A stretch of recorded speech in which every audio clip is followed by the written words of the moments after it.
24장 1절부터 14절까지를 우리 함께 나누고 그 다음에 이제 15절부터 이렇게 화면이 나와 있는 것이 그대로 지금 뜬 건데,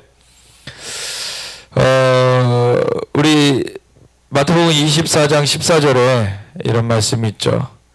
이 천국 복음이 모든 민족에 증언되기와 온 세상에 전파되리니 그제야 끝이 오리라. 그 바로 앞절에는 끝까지 견디는 자가 구원을 얻는다, 이렇게 말씀하세요. 그리고 그 끝이라는 것 얘기하기 전에 그 바로 또 앞절에는 불법이 성함으로 많은 사람의 사랑이 식어지리라. 그러니까 이러한 때가 펼쳐질 것이기 때문에 너희는 끝까지 견뎌야 된다. 많은 이제 교회들이 사실은 오늘날에 이 주님께서 다시 오시는 그 날에 대한 관심들이 많이 줄어들어 있고 그런 얘기들을 많이 하지 않죠. 그리고 그런 얘기를 한다고 하는 데는 또 이 환난의 때를 겪지 않을 것이다. 그 전에 뭐 들림받을 것이다. 그 휴거를 당할 것이다. 뭐 이런 얘기를 하는데, 휴거라는 것은 주님께서 오셔야 들림받죠. 주님께서 오시지 않고 우리가 들림받을 일은 없습니다. 물론 그 전에 이제 순교하는 일로 주님께 먼저 갈 수는 있겠죠. 근데 살아있는 채로 아니면은 죽은 가운데 부활되어져서 그 살아남아 있는 사람은 또 변화되어져서 부활의 몸으로 공중으로 끌어올려지는 것이지, 그냥 우리 그 전에 그냥 기존 육신을 가지고서 휴거되는 것이 아니죠. 분명히 데살로니가 전서에는 큰 천사장의 그 나팔 소리가 이제 들려지고 주의 호령 소리가 나고, 그러고서는 천사들이 사방에서 사람들을 불러 모으는데, 그 일이 공중으로 끌어올려지는 그 일이 있기 전에 분명히 죽은 자들이 먼저 부활되고 살아남아 있는 자들이 썩을 것이 적지 않을 것을 입은 다음에 올라가는 것이라는 것. 그래서 데살로니가 전서와 고린도 전서, 이런 그 서신서들을 같이 보면은 그러한 프로세스가 너무나 분명하게 나와 있어요. 너무나 분명하게 나와 있고, 예수님께서 직접 말씀해 주신 이 마태복음 24장 마지막 때에 대한 말씀들을 보면은 분명히 불법의 때를 지나서 끝까지 견뎌야 된다고 말씀하세요.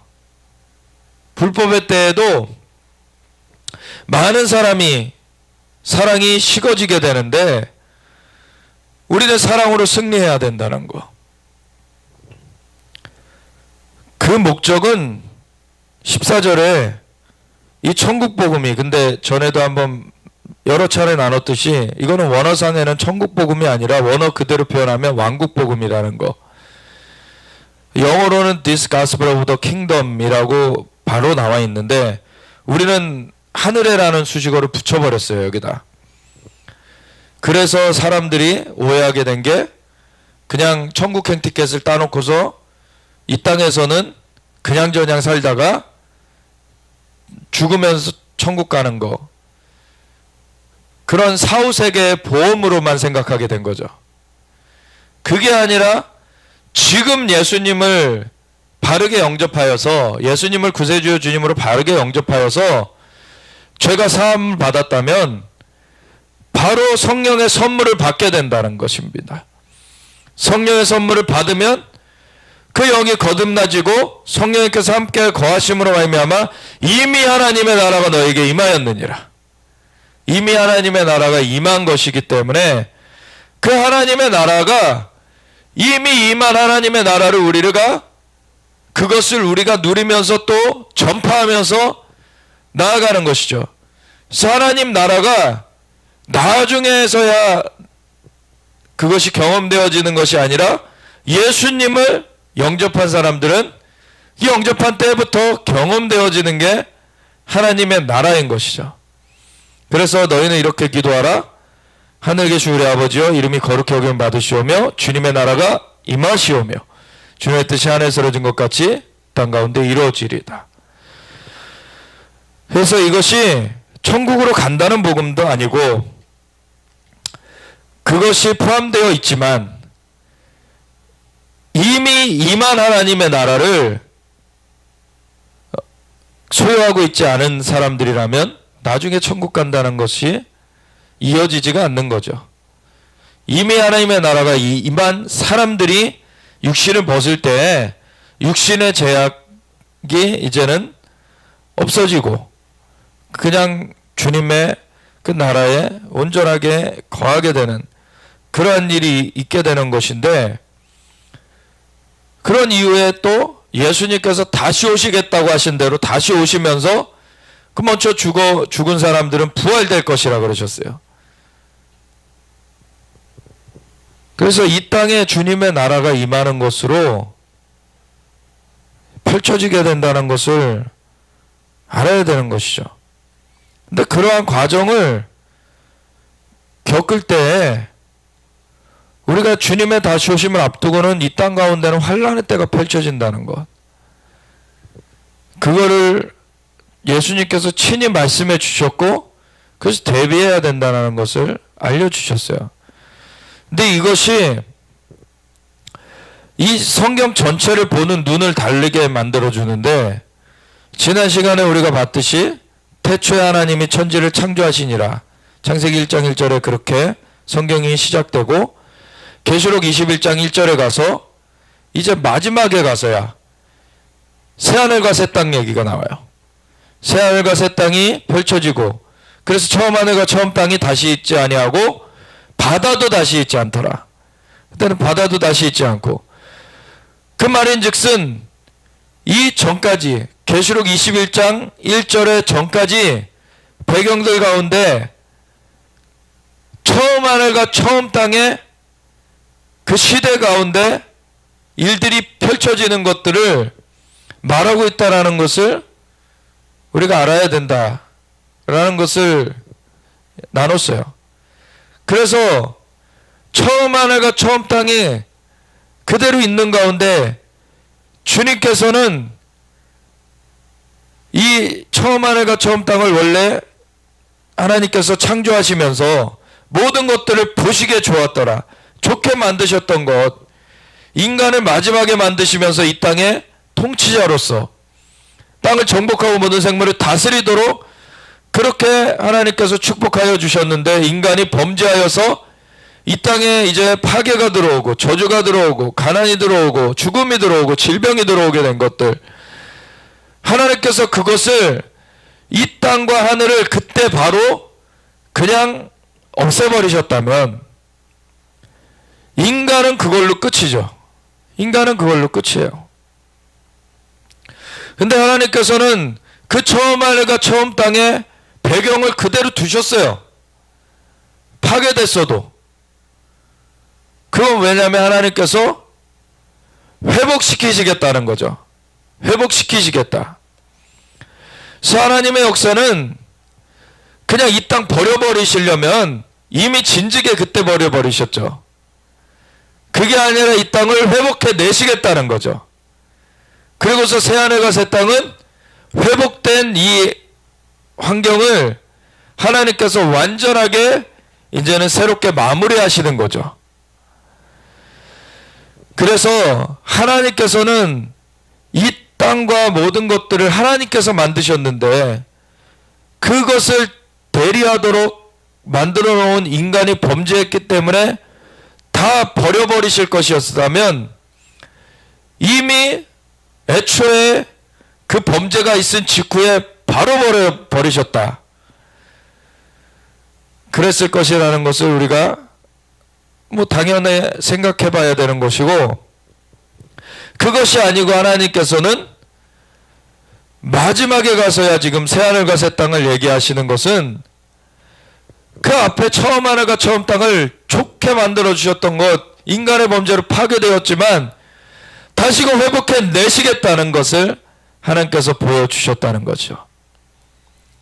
그래서 사실은 이 성경의 역사는 회복의 역사입니다. 회복의 역사. 근데 그 중에서 회복되어지지 않고 끝나는 사람들도 있죠. 회복되어지지 않는 그러한 주님께로 돌이키지 않는 그러한 사람들이 역사상에 계속 있어 오게 되는지만 하나님께서는 그 중에 회복되는 사람들을 주님께서 불러내시는 것, 하나님께서 그런 사람들을 세우시고 하나님과 함께하게 하시는 것이 하나님의 방향이라는 것을 우리가 알아야 되는 것이죠. 그래서 인간의 범죄 이후로, 아담과 하와의 범죄 이후로 이 땅은 어둠이 이미 처해 있어요. 그런데 그것이 마지막 때에는 아주 집중적으로 이제 그 불법이 완전히 이제 횡행하는 그러한 시기로 들어가게 되겠죠.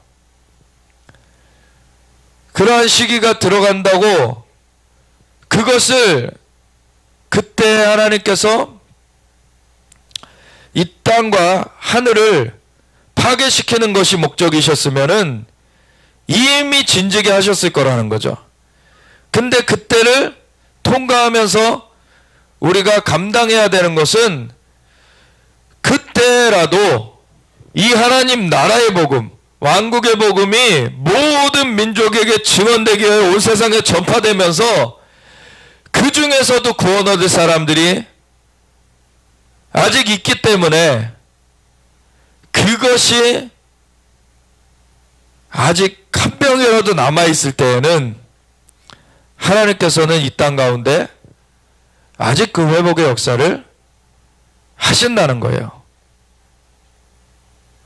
그래서 우리는 주님이 다시 오실 때까지 우리 하나 건진받는 걸로 포커스가 맞춰지면 안 되는 것입니다. 사실은 우리는 이미 하나님의 나라를 소유한 자들로서 이제 예수님의 그 보혈의 공로로 죄사함을 받고 우리의 영이 거듭나지고 하나님의 영이 이제 함께하고 계시기 때문에 이미 그것을 우리는 누리는 자들로서 성장해 가야 되고 자라가야 되고, 성경에는 하나님의 아들이라는 말이 헬라어로 두 가지 단어로 다르게 표현되어 있어요.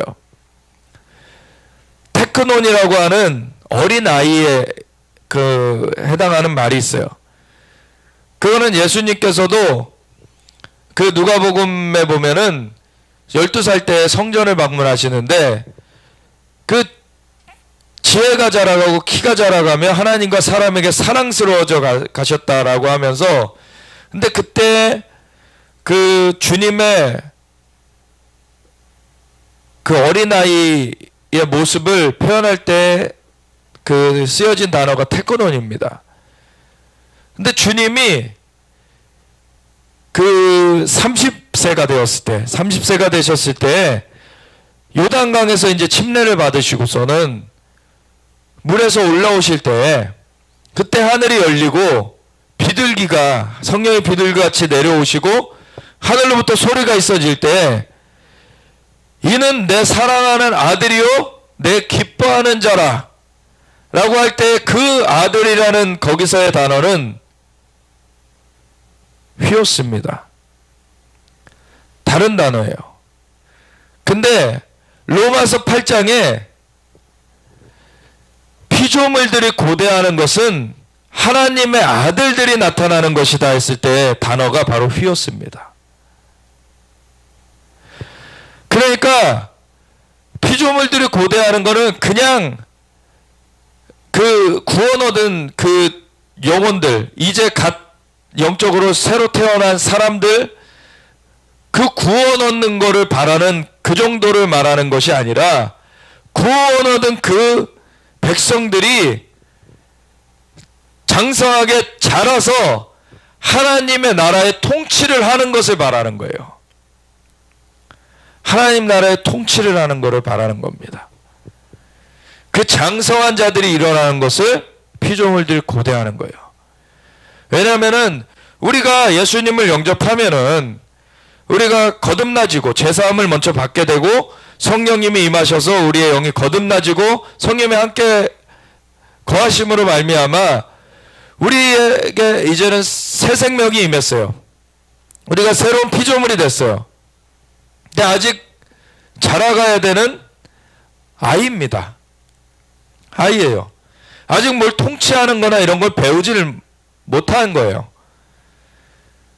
그냥 새 생명을 이제 얻었고 이제 하나님과 다시 소통할 수 있는 그 길이 열려졌고, 그렇지만 그 다음부터는 에베소서 4장의 말씀처럼 예수님 하나님의 아들을 믿는 것과 아는 일이 하나가 되어서 장성한 분량을 이루어서 그 온전함을 이루어서 장성한 분량이 그 그리스도의 장성한 분량이 충만한 데까지 우리가 자라가야 된다는 거예요.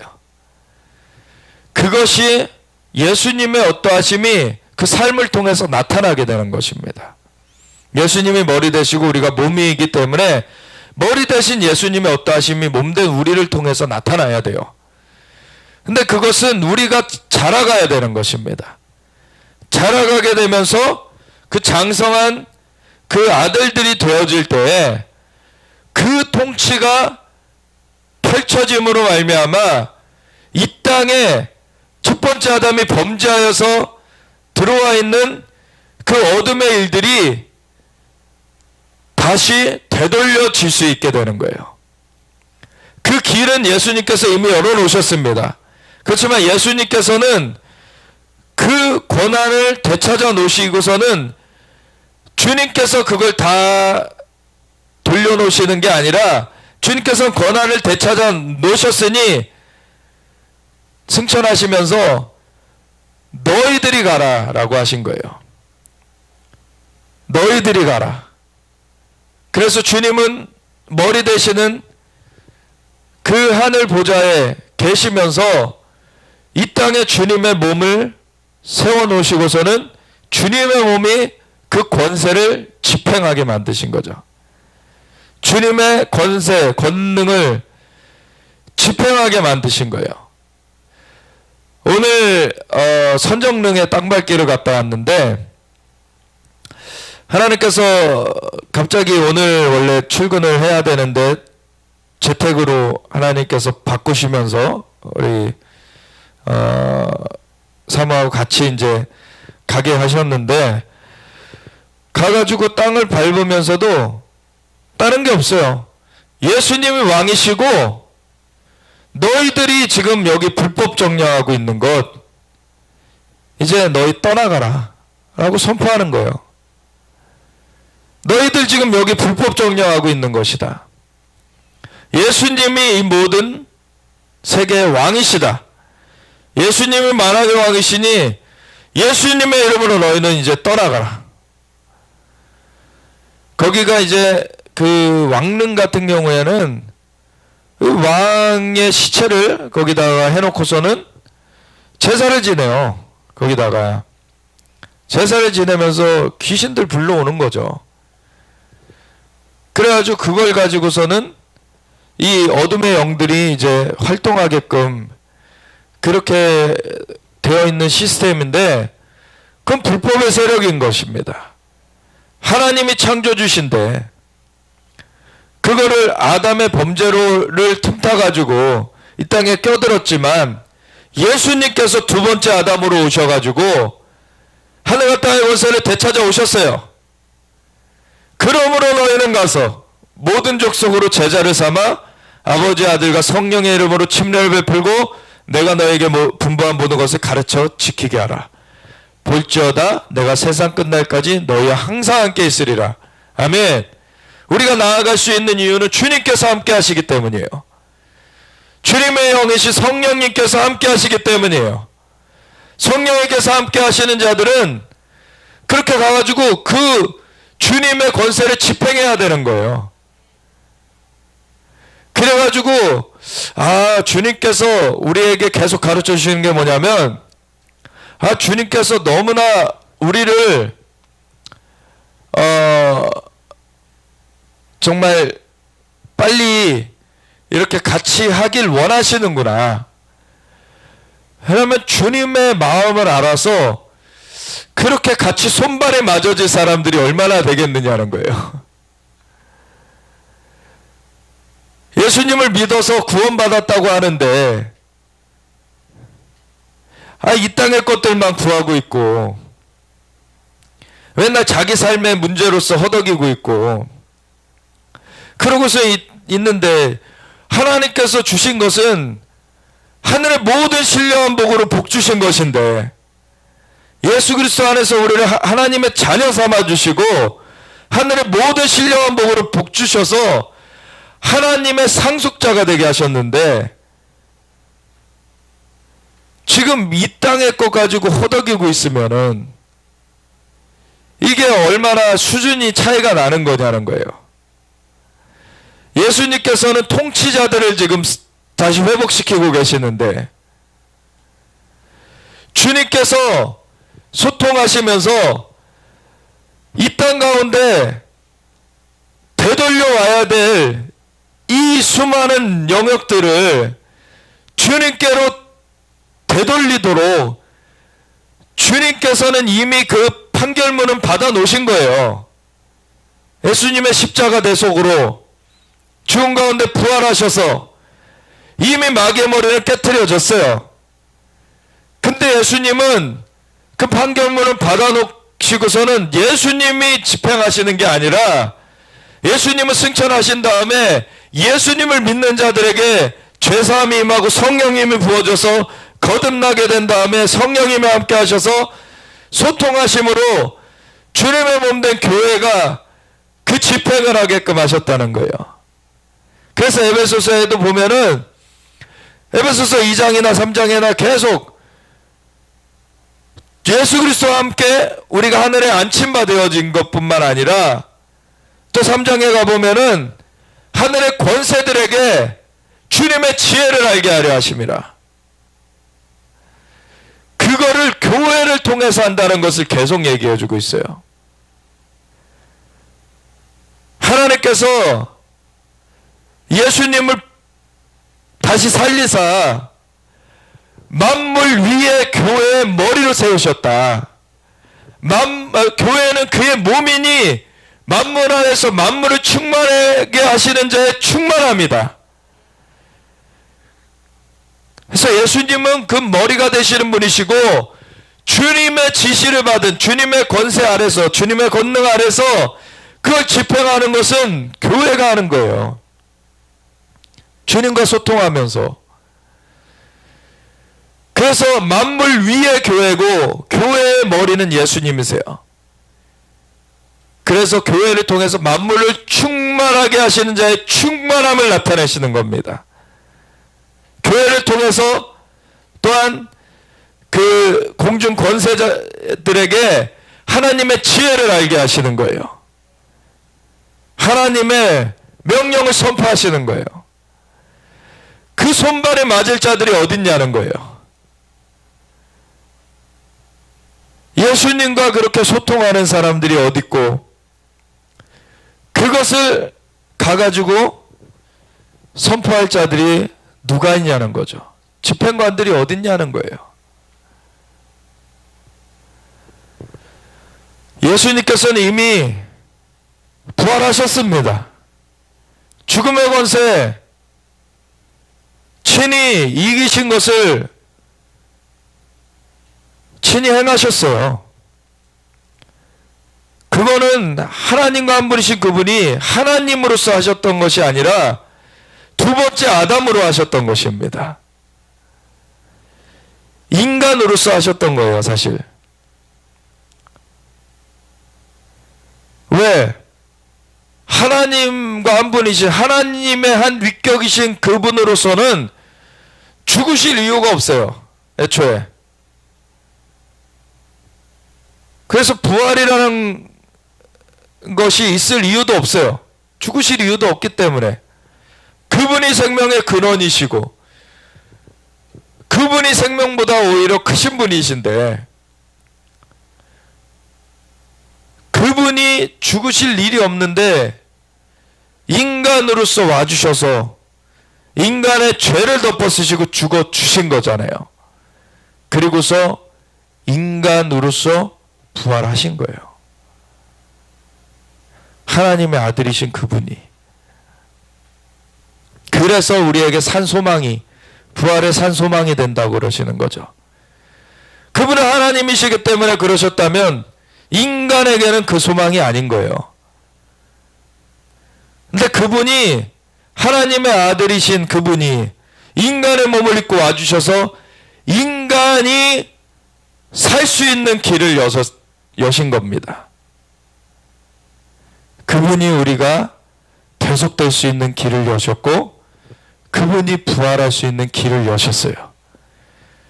예수님께서 그래서 십자가에서 못 박혀 돌아가실 때 그분의 핏값으로 우리의 죄값은 다 치러졌고, 예수님께서 죽음에서 부활하실 때 우리의 영이 부활될 수 있는 길이 열려졌고, 이제 승천하신 예수님께서 함께 하늘에 안침받게 하셨어요.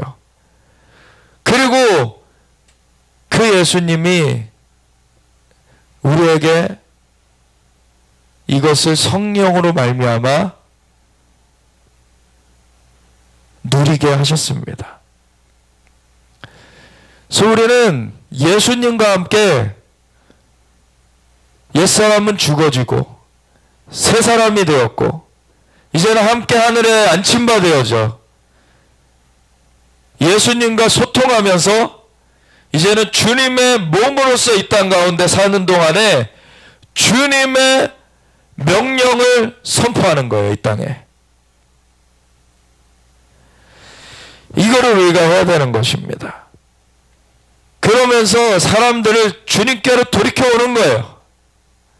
만물을 주님께로 돌이켜오는 것입니다. 그 집행을 하는 자들이에요. 그래서 우리는 환난이 문제가 아니에요, 사실. 환난은 이 땅 가운데 악한 것들이 예수님이 다시 오시기 전까지는 활동하기 때문에 이 땅 가운데 환난이 벌어져요. 근데 그 가운데서 하나님이 하시는 거는 그 가운데서 구원 얻을 자들을 찾아내는 거예요. 그 가운데서 하나님의 아들들을 일으키시는 겁니다.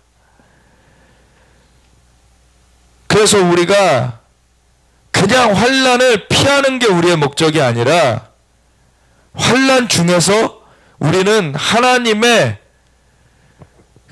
그 명령을 수행하는 것, 예수님의 몸된 그 수족의 역할을 그 어떠한 상황과 환경 가운데서도 수행할 수 있는 그러한 존재들이 되어지는 것이 우리가 이기는 자들이 되는 거예요.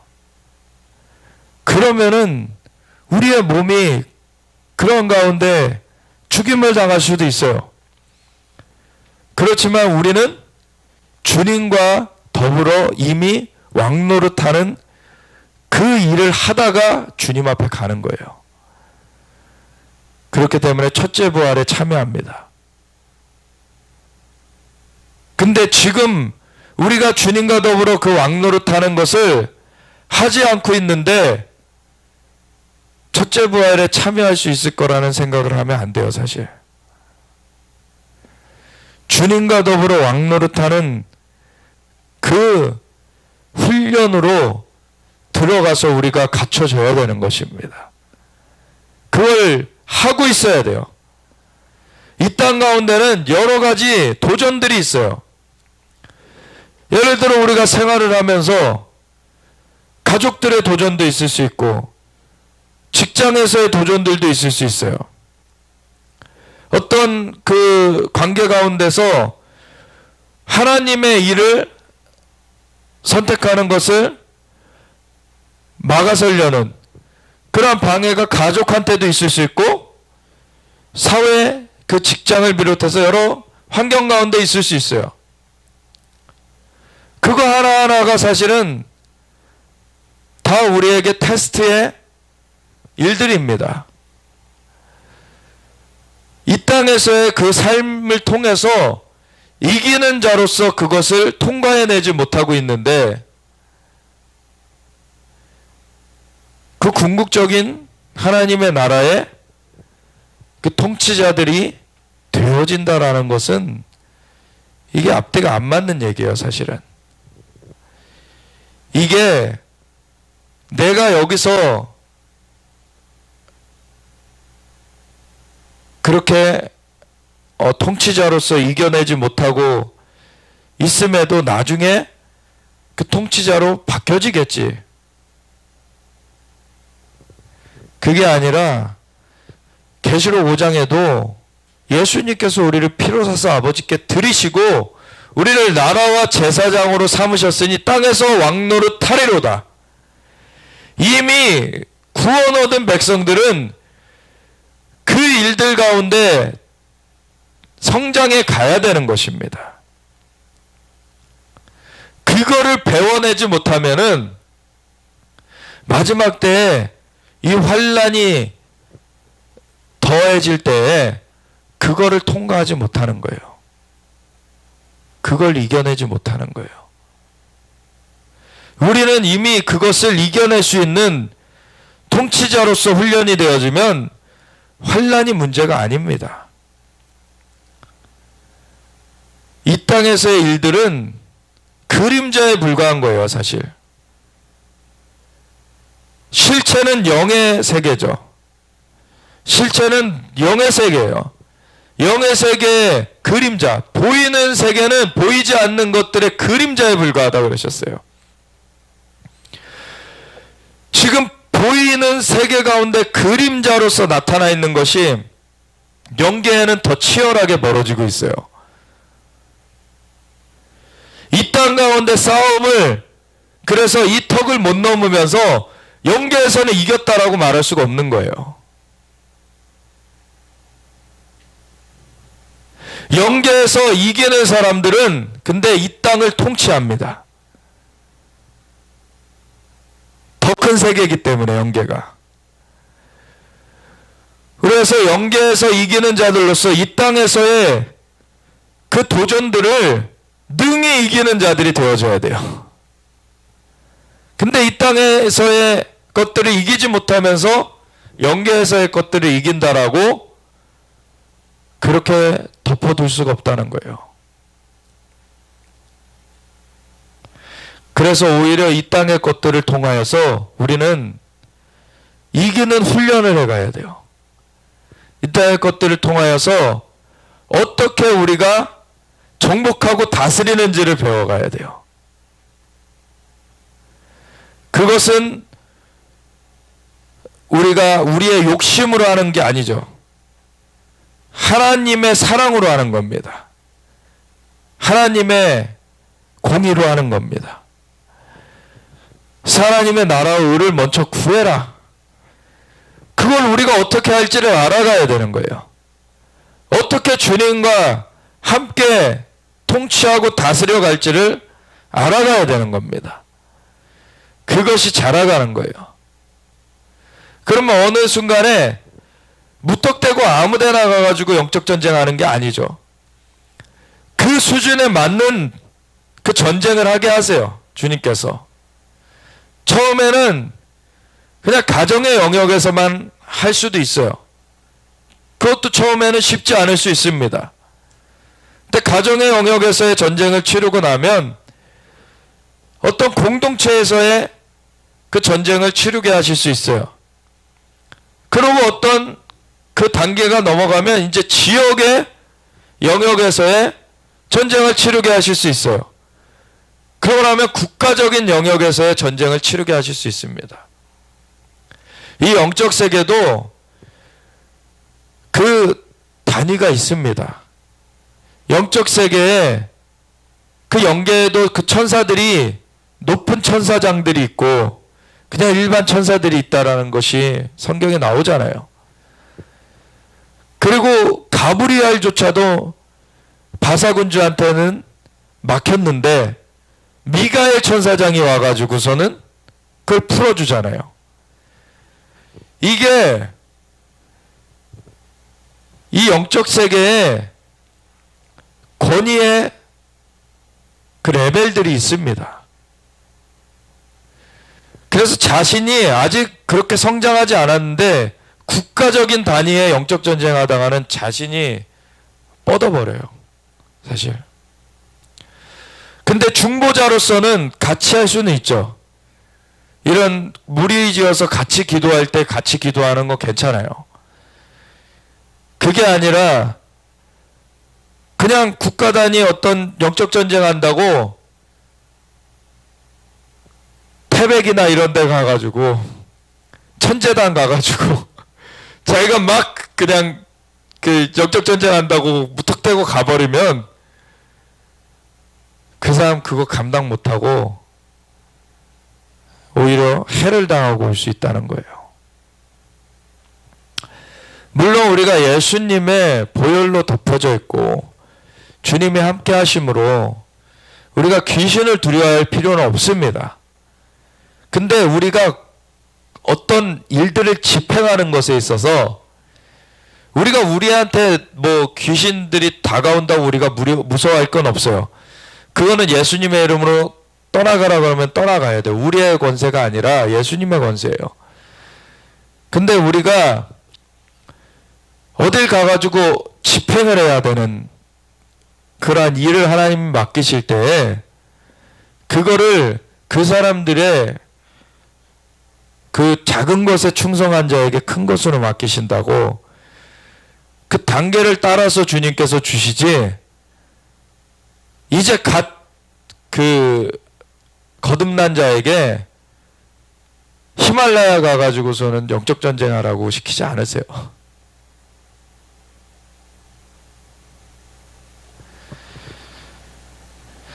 그게 다 때가 있고 시기가 있는 것입니다. 그것은 자기 임의대로 하는 것도 아니죠. 하나님께서 하게 하시는 대로 그것을 하는 것이에요. 우리가 작은 것부터 그 전쟁들을 해나가야 돼요.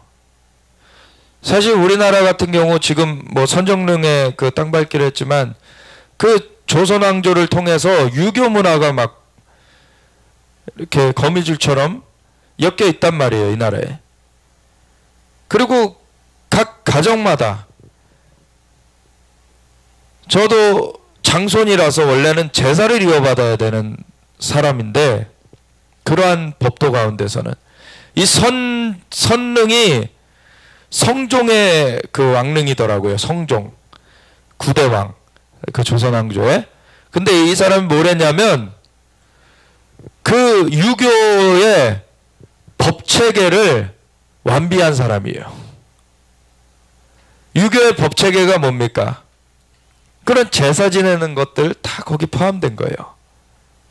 이런 법체계를 완비한 사람이 이 성종이더라고요. 그러니까 선릉이 있고 선릉은 이 성종의 그 릉과 그 왕비의 릉이 있는 게 선릉이고 그리고 그 옆에 정릉이라고 있는 것이 합쳐서 선정릉이라고 우리가 부르는데 그 정릉은 그 아들 되는 10대 왕 중종의 그 왕릉이에요.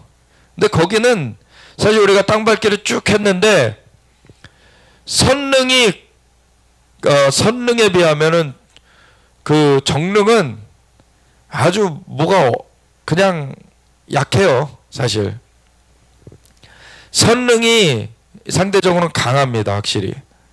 그렇다 할지라도 사실 거기는 그 대만이나 우리가 갔을 때 막 거기는 시장터 안에 막 그 도깨비상들 있고 막 절간이 있어가지고 거기 향 피워놓고 막 지금도 주술이 계속 상시적으로 되고 있는 그런 지역은 아주 어둡잖아요.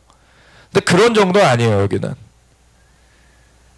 그럼에도 이것이 진이 되어 있는 것이죠.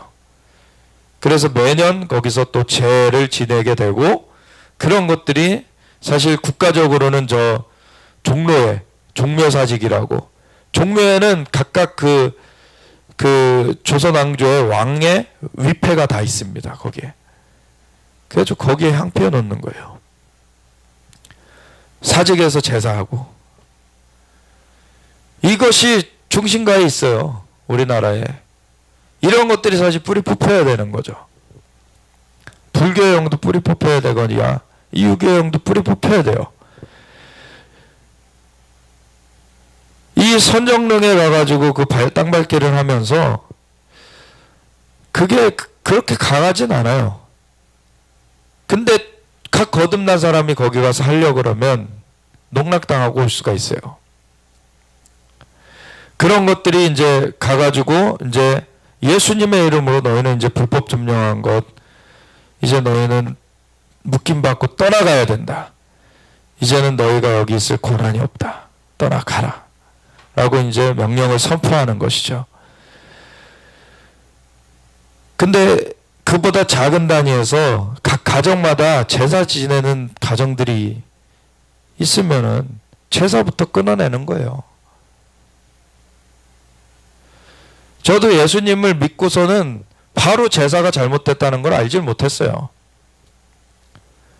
그런데 어느 순간에 제사가 잘못된 것이라는 것을 알게 되면서 아, 이것을 이제 끊어야 된다 라고 하고서는 내 마음속에 이제 마음을 먹고서는 우리 집안이 이제 아버님이 장남이 아니신데 장남 되시는 큰아버지 댁에 딸만 셋이어가지고서는 제가 장손이 된 거예요. 그러니까 제사를 하게 되면은 할아버지는 소천하셨고 이제 큰아버지가 이제 제사를 이제 인도하고 계신데 인도하셨는데 지금은 안 하세요. 인도하셨는데 그때 큰아버지가 절하고 나면 우리 아버지보다도 제가 먼저 절을 했어요. 그러면 이게 연결이 그 할아버지로부터 장남인 큰아버지께로 갔지만 큰아버지 다음에가 아들인 그 둘째 그 차남의 아들이지만 그 장남에게는 아들이 없기 때문에 저에게로 오는 거예요. 그게. 그렇게 하다가 이제 제사 지내면 안 된다 해가지고서는 큰아버지가 먼저 절을 하고서는 딱 마음에 먹었어요. 이제 제가 말을 해야 되겠다. 이제 내 차례가 되어서 나는 이제 이거 안 할 것이다 라고 말을 하려고 딱 하는데 이미 마음에 품은 그 하나님은 이미 받으셨어요. 보니까 그때 당시에 교회도 안 다니고 계시던 아버님이 옆에서 얘는 요즘 교회 다녀서 이거 안 할 거라고 말을 해주시는 거예요. 그러니까 그러냐고 그러고서는 그냥 넘어가 버렸어요. 오히려 주저주저 하면 시험거리들이 계속 와요. 그냥 통과할 때 바로 이겨버려야 돼요. 그냥 의심의 여지를 두면 안 돼요. 그냥 믿음으로 바로 그냥 가버리면은 걔네들도 힘을 쓰지 못하고 쫓겨나갈 수뿐이 없어요. 귀신들이. 근데 우리가 여지를 주면은요 걔네들 장난칩니다. 귀신들이. 그거 귀신같이 알아요. 걔네들이 진짜. 그러니까 믿고 의심치 말아야 된다는 거예요. 믿고 의심치 않으면 그대로 되리라. 의심하는 자는 바람에 밀려 요동하는 배와 같다고. 아무것도 주께 받을 줄 생각하지 말아라. 사람들이 처음에는 믿음으로 시작했다가도 조금 그런 저항이 일어나면은 의심하게 되니까 그걸 승리를 못하는 거예요. 의심의 여지를 없애버려야 돼요. 믿음으로 견고히 서야 되는 것입니다. 믿음으로 서면 승리하는 거예요. 약간의 충돌은 있어요. 그런 것들을 이제 해나갈 때에. 근데 그 충돌을 겪고 나면 그 턱을 넘고 나면 언제 그랬냐는 듯 상황이 새로워져 있는 걸 봐요. 풍랑이 잠잠하게 돼 있는 걸 봐요. 저도 예수님 믿고서는 이제 그 하나님의 종이 되려고 하나님께서 이제 부르셨고, 그래서 늦게 이제 입사한 그 회사, 그나마 한국에서는 진짜 최고로 치는 그런 회사에 입사를 했는데 부모님께서 이제 걱정 덜었다고 그러고 있었더니 얼마 안 돼서 이제는 주회종 된다고 이제 퇴사한다 그러니까 어머님이 알아 누우셨어요. 알아 누우셔가지고 3주를 이제 앓으셨는데 누님 둘이 전화해가지고 막 저한테 욕을 해대는 거죠. 너가 어떻게 엄마한테 그럴 수 있냐. 우리 부모님 참 사랑해 주셨고 감사해요. 근데 이 영의 실제를 알았는데 그거를 그것 때문에 내려놓을 수가 없죠. 하나님을 따라가는 거는 이 부모님의 그 일보다 큰 거죠. 모든 생명의 근원이 되시는 분이신데 하나님이 그분을 따라가야지 나도 살고 부모님도 살릴 수가 있는 것이죠. 그러니까 눈 딱 감고 간 거예요. 그냥 나는 이제 정해졌으니까 간다. 3주 딱 지나니까 어머님이 자리를 털고 일어나시면서 아들이 하겠다는데 어쩌겠냐. 그 전까지 간간히 절에 다니셨던 어머님이 이제 아들 따라 교회가 나가야 되겠다. 여지를 주면 안 돼요. 그냥 이겨버려야 되는 거예요. 그 영적 싸움들이 삶의 영역에서 계속 있습니다. 근데 우리가 믿음이 굳건해지면은 그것에 흔들리질 않죠. 그냥 뚫고 가는 거예요. 그대로 그냥 전진하는 것입니다. 그런데 마지막 때에는 그 수준이 불법이 아주 횡행해서 지금도 우리 불법 정부가 들어서 가지고서는 말도 안 되는 짓을 하는 것을 막 보고 있는데 중국에서 시작된 역병을 갖다가는 중국인들은 안 맞고서는 한국인들을 봉쇄하고 있고 다른 나라들에서 한국인들만 지금 봉이 돼가지고 아주 그렇게 감금당하고 그러고 있는데 이 불법 정부는 이제는 이 역병이 없어지려면 이 불법 정부가 없어져야 돼요. 네, 불법 정부가 지금 역병을 불러들인 거예요, 사실. 막아야 될 걸 안 막음으로 자기네들이 불법으로 그 죄의 문을 열어놨기 때문에 거기에 들어온 거예요. 지금 전 세계적으로 지금 이 역병이 돌고 있는 데가 중국과 다 관련된 데예요. 중국한테 돈을 받아먹고 중국과 함께 그 악한 일들을 하는 곳. 우리나라 자체는 안 그랬지만 우리 백성들은 그렇지 않았지만 이상한 정부가 들어서 가지고 지금 중국하고 그러고 있어 가지고서 이게 퍼졌잖아요. 그러더니 이제 그것이 또 이제 거짓의 집단, 이단 사이비 집단을 통해서 또 확 드러났죠. 이런 불법의 세력들이 지금 거기에 역병이 돌고 있는 거예요. 그러니까 불법의 세력을 처리를 해야지 역병이 끝나요, 사실. 그게 뭐냐면은 우리가 이제 파리가 꼬이면은 파리가 꼬이는 걸 파리를 쫓아낼 수도 있지만 여기가 똥이 있어서 파리가 꼬이는데 똥은 안 치우고서는 파리만 쫓아낸다고 이게 해결이 되는 게 아니잖아요. 똥을 치워야 돼요. 왜 똥덩어리들을 치워야 된단 말이에요, 지금. 걔네들이 지금 똥파리들을 불러들이고 있다고요. 우리 안에도 사실 죄악이 그런 똥의 역할을 하는 거예요. 그래서 죄악을 회개해서 씻어내야 되는 거예요. 안 그러면은 똥파리들이 꼬여요.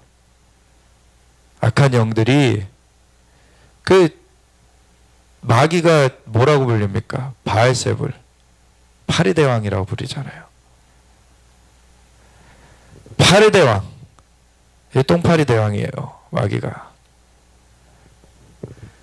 똥파리들 꼬이지 않게 하려면 똥을 치워야 된다고요. 그 죄를 없애야 되는 거고, 그 죄의 세력을 치워내야지 똥파리들이 안 꼬이는 거예요. 우리가 이제 이 통치를 배워갈 때 우리는 이런 역병에 두려워할 게 아니죠. 시편 91편에도 주의 은밀한 초소에 거하는 자들은 역병이 닥쳐도 그 두려워하지 않을 것은 주님께서 보호해 주시기 때문이다. 1000명이 우에서 넘어지고 10,000명이 좌에서 넘어져도 그가 안전히 보호되리로다.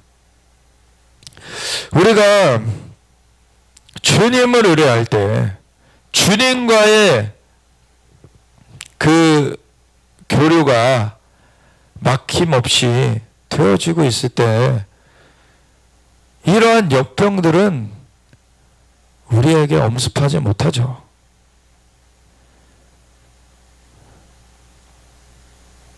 그러한 역병들이 들어오는 것은 그 틈을 내줬다는 얘기예요. 죄의 문이 열려져 있다는 얘기예요. 죄의 문을 회개함으로 닫아버리면 그 역병은 나랑 상관이 없는 거예요. 출애굽에서도 10번째 재앙, 장자를 죽이는 재앙을 앞두고 양을 잡아다가 그 양을 먹고 피를 그 문설주와 문인방에 발라서 두면은 그 집은 넘어가리라고 패스오버 유월하겠다고 주님께서 말씀해 주셨죠. 우리에겐 예수님의 피가 덮여져 있는 것입니다. 역병이 들어오지 못하는 거예요. 죽음이 엄습하지 못하는 것입니다. 주님 안에 거하면 우리가 주님과 함께 할 때 우리는 역병을 두려워하는 자들이 아니라 역병을 몰아내는 자들이 되어야 되는 거예요. 역병을 몰아내는 자들. 통치를 우리가 실행해야 되는 것입니다. 그리고 사람들을 건져내 와야 되는 거예요. 사실 우한시에서 지금 역병이 돌고 있는데 우한시가 그 기독교를 가장 앞장서서 탄압하던 지역이었다라는 거죠. 그래서 거기서 지금 그 심판이 시작됐는데, 근데 그런 와중에도 거기 기독교인들이 있잖아요. 그 기독교인들이 노란색 방호복을 입고 그전에도 사실 매주 전도를 했었대요, 그들이. 근데 지금은 이제 코로나가 도니까 방호복을 입고 매주 나와서 마스크를 나눠주고 있대요. 그러면서 복음을 전하는 거예요. 그런 역병이 돌아도 기독교인들은 그것이 엄습하지 못할 것을 확고하게 주님 앞에서 신뢰해야 되는 것입니다. 우리는 주님의 임재 가운데서 덮여져 있어야 되는 거예요. 역병이 어떻게 감히 접근합니까? 주님의 임재가 강하게 덮으면은 베드로의 그림자가 지나갈 때 그것이 주님의 임재죠. 주님의 임재가 거기에 펼쳐져 있는 거죠. 그걸로 사람들이 치유를 받았어요. 베드로가 대단한 게 아닙니다. 주님의 임재입니다. 근데 주님의 임재가 우리한테 머물게 해야 되는 것이죠. 주님의 임재가 그만큼 나타나게 해야 되는 거예요. 그러면은 그냥 지나가기만 해도 그 임재 가운데 사람들이 치유가 돼요.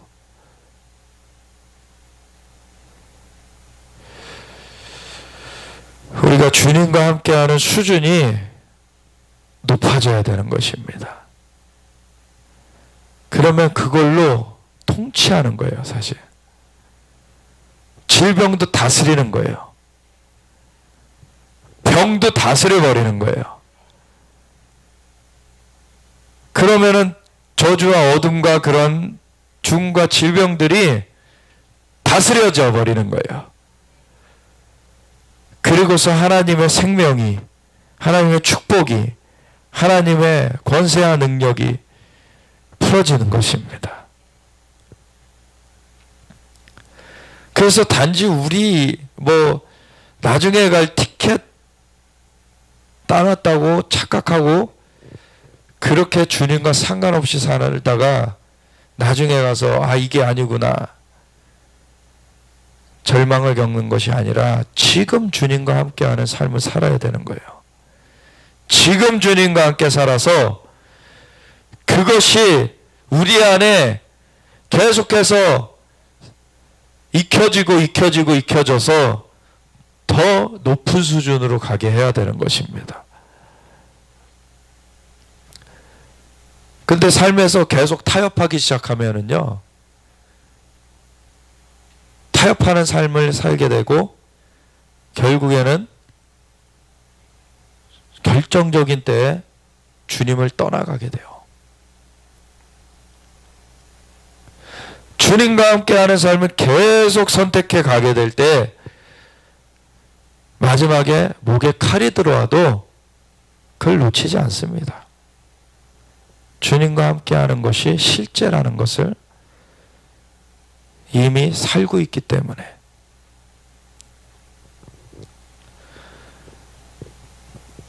우리가 삶을 살면서 이 땅에서 길어봐야 100년 살면서 뭘 이루는 게 목표입니까?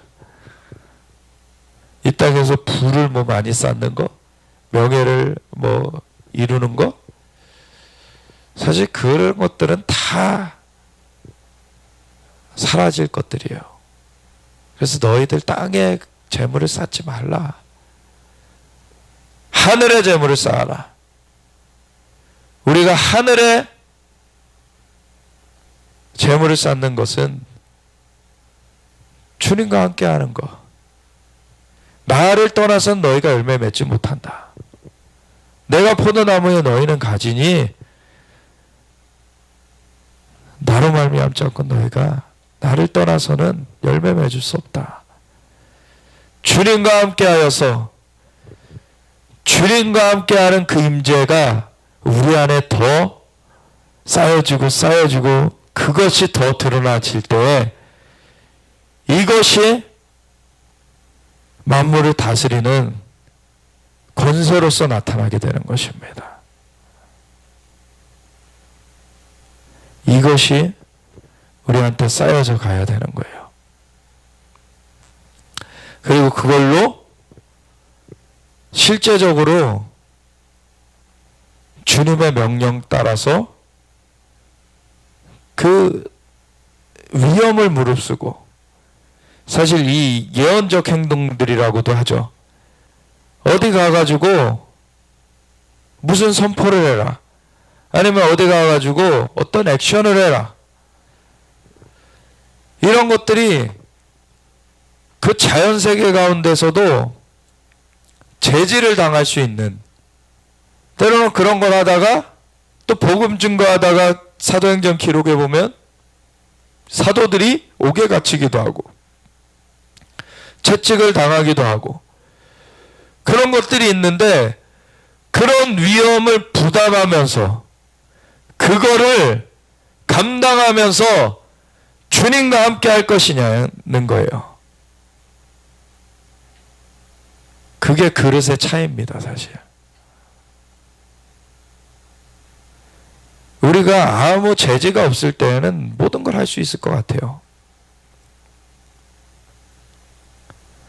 근데 우리의 믿음이 어떤 수준이냐를 보는 것은 그러한 저항이 올 때 어느 저항까지를 우리가 넘어설 수가 있느냐. 근데 우리의 믿음이 목숨의 위협까지도 넘어서야 된다는 것입니다.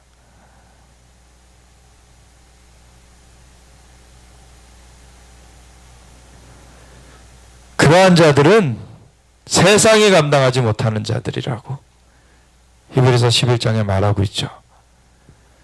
그러한 믿음의 선진들이, 톱으로 켜는 것을 당했어도 돌아서지 않았다. 주님을 향한 믿음을 버리지 않았다.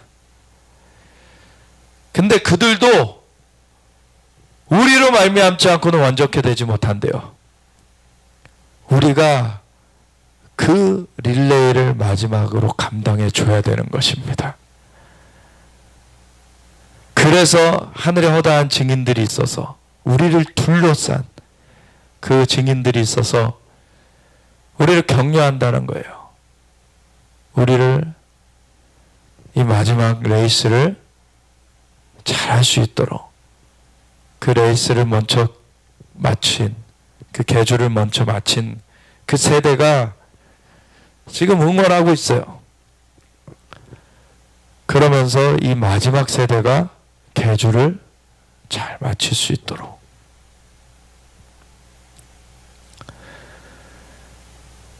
초대교회 때 그 기사와 표적과 능력으로 시작된 복음의 역사가 오늘날에 이어지고 있냐는 거예요. 마지막 주자는 오히려 가장 중요한 주자고, 마지막 주자를 가장 사실 잘 달릴 수 있는 사람을 주자로 세우죠. 마지막 세대 가운데는 하나님께서 그 세대가 잘나서가 아니라 마지막 세대 가운데는 하나님의 영을 가득 부어주시겠다고 하셨습니다. 말세 내가 내 영으로 모든 육체에게 부어주리니 저희들의 자녀들은 예언할 것이요 청년들은 환상을 보고 아비들은 꿈을 꾸리라. 그것이 초대교회 때 성취가 시작됐지만, 그때 배경은 그 요엘서 2장에 북쪽 군대가 쳐들어오는 배경이 아니었어요. 마지막 때에 북쪽 군대가 쳐들어오는 배경 가운데 엄청난 성령에 부어주시는 역사가 회개하는 일로 말미암아 풀려지게 될 것입니다. 이것은 이른 비와 늦은 비가 예전과 같을 것이다. 이른 비를 적당하게 주시리니 이른 비와 늦은 비가 전과 같을 것이다. 오순절은 봄절기예요. 봄절기. 6월절, 무교절, 초실절, 오순절까지 봄절기인데, 예수님 초림은 봄절기들과 관계가 있죠. 겨울이 오긴 이스라엘에서는 봄절기가 늦은 비입니다. 봄절기에 내리는 비가. 그래서 늦은 비에 성령의 역사가 있었어요, 그때. 근데 요엘서 2장에는 이른 비를 부어주겠다라고 말씀하세요. 그래서 이른 비와 늦은 비가 같이 할 것이다. 이른 비는 가을비입니다. 나팔절과 숙제일과 초막절, 장막절. 이것은 레위기 23장에 여호와의 절기라고 나와 있어요. 이단 여기 뭐 이상한 데가 자기네들이 자꾸 그걸 떼가가지고 이상하게 하고 있는데, 그런 게 아니라 창조주 하나님의 그 타임테이블 가운데 이 절기들을 주신 것은 예수님의 구속사를 밑그림을 주신 거죠. 6월절 어린 양으로 예수님 십자가를 지셨고, 무교절 무덤 가운데 묻히셨다가 초실절 부활의 첫 열매로 일어나셨고, 승천하신 예수님이 오순절 성령님을 보내주셨어요. 그런데 그 성령님의 역사가 이 가을 절기들 가운데 즉 강력하게 더해집니다. 이 나팔절은 예수님이 다시 오신다는 이 마지막 때에 나팔이 불려지는 거예요. 그것은 이방인의 충만한 수가 채워져 가는 것. 그리고 이스라엘이 이제 하나님의 종들이 그 14만 4천 계시록의 7장에 나오는 14만 4천은 이스라엘의 하나님의 종들입니다. 이방인들 얘기하는 것이 아니라, 그렇다고 이방인들이 없을 거란 얘기가 아니라 그건 이스라엘이고 그 뒤에 허다한 흰옷 입은 무리들이 이방인들입니다. 그러니까 그것이 자기네들이라고 하는 애들은 다 이단이에요. 이스라엘의 하나님의 종들이, 예수님을 영접한 사람들이 마지막 때에, 그는 구원 얻을 총수도 아니고 이스라엘 중에 마지막 때를 섬길 그 하나님의 종들, 예수님을 미리 영접한 그 사람들이 14만 4천이 인쳐질 것이고, 그 다음에 끝은 온 이스라엘의 구원을 받는, 살아남아 있는 유대인들이 집단적으로 회심하는 일로 맞춰질 것인데, 그들은 속죄일의 성취입니다. 그러고서 예수님 다시 오시면 초막절의 성취가 이루어지는 것이죠. 이 모든 절기들은 예수님의 구속의 밑그림이에요. 근데 이 예수님의 역사하신 가운데 오순절부터 나팔절과 속죄일, 그러니까 초막절이 이르기 전까지의 이 역사들은 예수님께서 주님의 몸을 세우셔서 주님의 몸으로 주님 다시 오시기까지 이 땅 가운데 주님의 명령을 수행하면서 그 일들을 감당하게 하시는 것입니다. 그러한 가운데 주님과 함께하는 것이 성령으로 이루어지는 것이죠. 성령님께서 함께 하심으로 머리 대신 예수님과 함께 나아가게 되는 것인데, 그 성령님의 임하심이 마지막 주자들에게는 더 강하게 나타날 거라는 거예요. 근데 오히려 지금 오늘날 보면은 초대교회 때 그 역사들은 어디로 사라져버리고 그냥 관념적인 기독교. 고린도전서 2장에도 바울이 내가 지혜에 권하는 말로 복음 전도하지 않았다. 왜냐하면 사람들의 믿음이 지혜 있는 것이 아니라 하나님의 능력에 있게 하려고, 내 하나님의 능력으로서 복음 전도를 했다고 그랬는데, 그것은 하나님의 속에 있는 것을 하나님의 영 외에는 알 수 없고, 그 성령으로 말미암아 성령의 나타나신 능력으로 내가 전도했다. 바울이 분명하게 얘기하잖아요. 근데 오늘날에는 그냥 멤버십 이렇게 가입하는 것처럼 사람들이 진짜 거듭남에 대해서도 경험치 못하고 그렇게 멤버십 늘리는 것처럼 그렇게 바뀌어버렸어요. 하나님의 나라는 말에 있는 것이 아니라 능력에 있다고 하셨어요. 실제적인 하나님의 그 재창조의 역사, 거듭난다는 것은 하나님께서 우리 안에 영을 새롭게 창조하신 것입니다. 그래서 이전 것은 지나갔으니 보라 새 것이 되었도다. 이제는 새로운 피조물이 된 것입니다. 우리의 영은 새롭게 되었어요. 그런데 이 새롭게 된 영으로서 하나님의 아들됨을 우리가 배워가면서 자라가야 되는 것입니다. 주님의 나라를 알아가면서 주님의 뜻, 주님의 기준, 주님의 의를 알아가면서 그 나라와 의를 구하면서 성장해 가는 것. 피조물들이 이러한 하나님의 아들들이 나타나는 것을 고대하고 있어요. 이 하나님의 아들들이 나타나게 되면 진짜 통치의 권세가 나타나는 것입니다. 그냥 젖먹이 어린아이들이 아니에요. 예수님의 어떠하심이 드러나는 거예요. 그들을 통해서. 예수 이름으로 바람과 폭풍우도 잠잠케 할 수 있는 거예요. 역병도 쫓아낼 수 있는 거예요. 예수님의 이름으로 질병을 꾸짖고 떠나가게 할 수 있는 것뿐 아니라 죽은 자도 살릴 수 있는 것입니다. 예수님의 이름으로. 그 그게 실제 능력이 있기 때문에, 하나님의 능력이 역사하시기 때문에, 하나님의 영이 운행하십니다. 하나님의 영은 창조의 영이시고 예수님을 믿은 사람들 안에 오셨어요. 근데 그 하나님의 영과 얼마나 긴밀하게 함께 할 것이냐,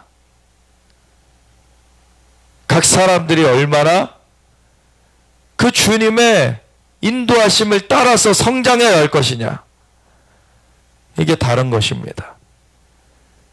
주님이 감동하셨을 때 그걸 순복하기 시작할 때 다음 것들이 또 주어져요. 작은 것에 충성할 때 큰 것으로 맡기십니다. 그럼 그 다음에 믿음의 도전들이 주어져요. 그걸 또 하게 되면은 그 다음 것이 주어져요.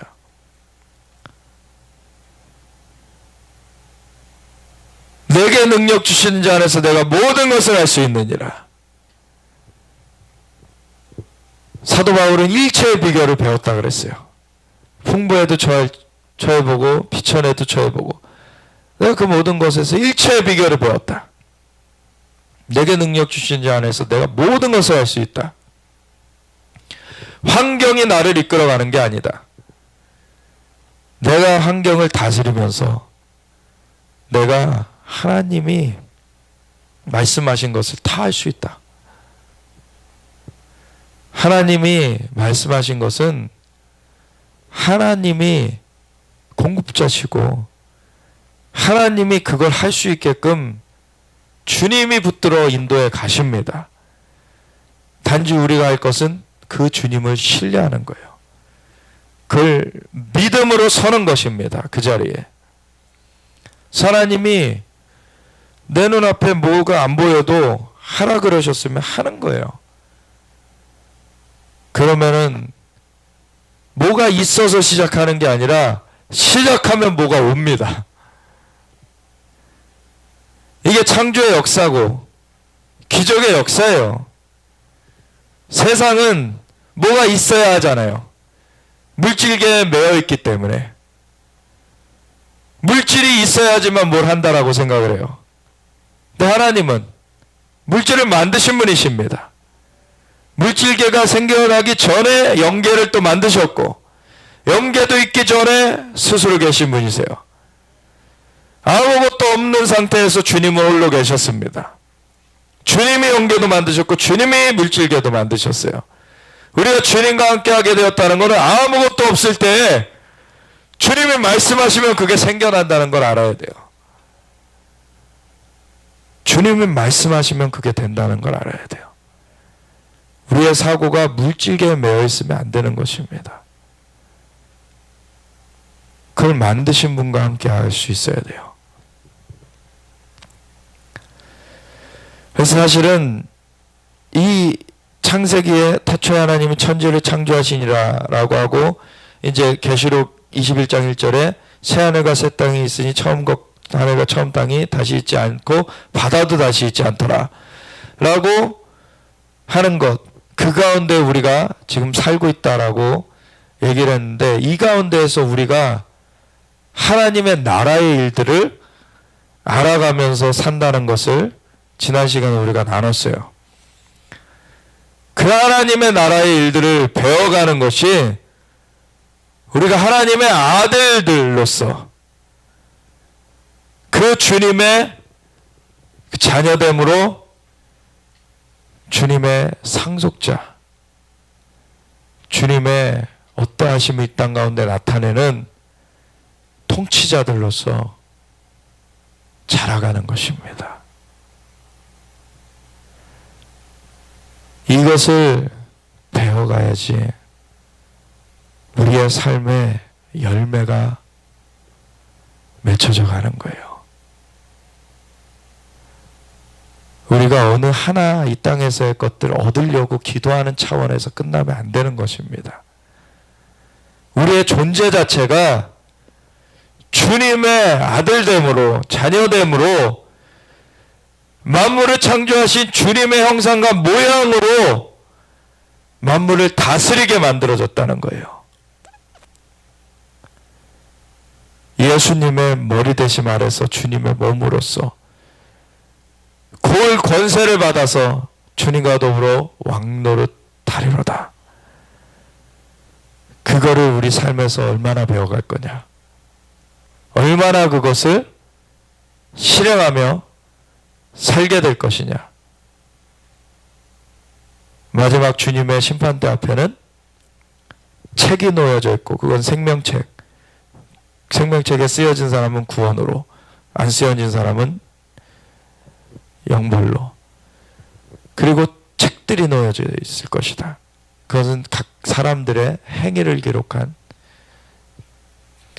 각 사람의 책들로 거기 나타나는데, 우리가 삶에서 행위, 그 행함으로써 열매 맺은 것, 그것이 카운트 될 거라는 것이죠. 행함으로써 열매 맺은 것. 우리가 주님의 권위를 이 땅 가운데 나타내면서 이 정복하고 다스리는 것, 이것을 행한 것을 주님께서 카운트하십니다. 달란트 비유에서도 그 달란트를 많이 더 벌어온 사람들, 어떤 사람은 재능이 더 많이 부여됐을 수 있고, 어떤 사람은 조금 부여됐을 수 있지만 안 부여된 사람은 없어요. 사실 뭔가 재능이 하나는 다 있어요. 그걸 가지고 주님 앞에서 이 땅의 통치를 익혀가면서 그것을 실행한 것을 통하여서 그렇게 열매를 거둔 것에 대해서 주님께서는 주님의 상급을 주십니다. 그리고 문화 비유에서는 다 똑같이 한 문화를 줬다. 그는 다 한 생명을 주셨다. 다 한 생명 가운데서 어떤 사람은 그걸로 10문화를, 어떤 사람은 5문화를, 그렇게 다르게 되는데, 그 문화를 남긴 것만큼, 그렇게 열매를 거둔 것만큼 고을 권세를 주시겠다고 하신 거예요. 그거는 저는 이해하기로 그런 영혼 구원에 대한 것과 연관된다고 봅니다. 물론 재정의 통치도 거기에 포함되지만, 우리가 영혼을 건져내는 것이 그 영혼과 함께할 도시를 우리가 다스리게 되는 거예요.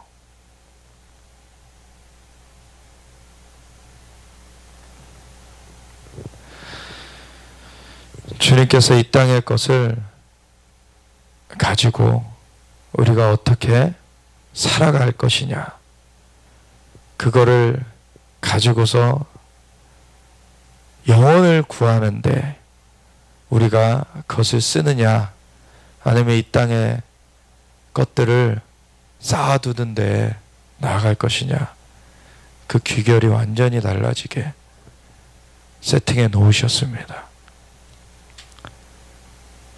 우리가 이기는 자들로서 훈련되어져야 돼요. 훈련되어져야 돼요. 그래서 우리가 정말 주님 마음을 더 알아가며 주님의 임재 가운데 더 우리가 깊이 더 잠겨가며 주님의 그 역사하심 가운데, 주님의 임재하심 가운데 동행하면서 주님의 그 명령을 우리가 수행하는 자들로서, 그 명령을 집행하는 자들로서, 우리가 이 땅 가운데 주님의 다스림을 풀어내는 자들로서 우리가 성장해 가기 원합니다. 그래서 함께 기도할 때 이 성경에서 말하는 것이 그냥 성경의 지식 쌓기를 하라는 것이 아니에요. 내 말은 영이요 생명이다. 예수님께서 말씀하셨듯이 우리의 영이 그렇게 갖춰지라는 얘기예요. 우리의 영이. 우리가 하나님의 영으로 충만해지고 우리가 완전히 주님의 영으로 가득해져서 주님의 손과 발이 되어서 주님의 일하심을 우리가 이 땅 가운데 열매 맺을 수 있도록, 주님의 통치를 우리가 풀어낼 수 있도록, 하나님의 나라가 임하도록, 하나님의 뜻이 이루어지도록, 오직 주님께서 영광을 받으시고 주님의 일들이 이루어져 갈 수 있도록 우리 함께 수정되는 것입니다. 주님, 그러한 우리의 삶으로서 성숙해져 가게 하여 주시옵소서. 주님께서 가르쳐 주시고 인도하여 주시옵소서. 우리 함께 주여 같이 기도하며 나아가겠습니다. 주여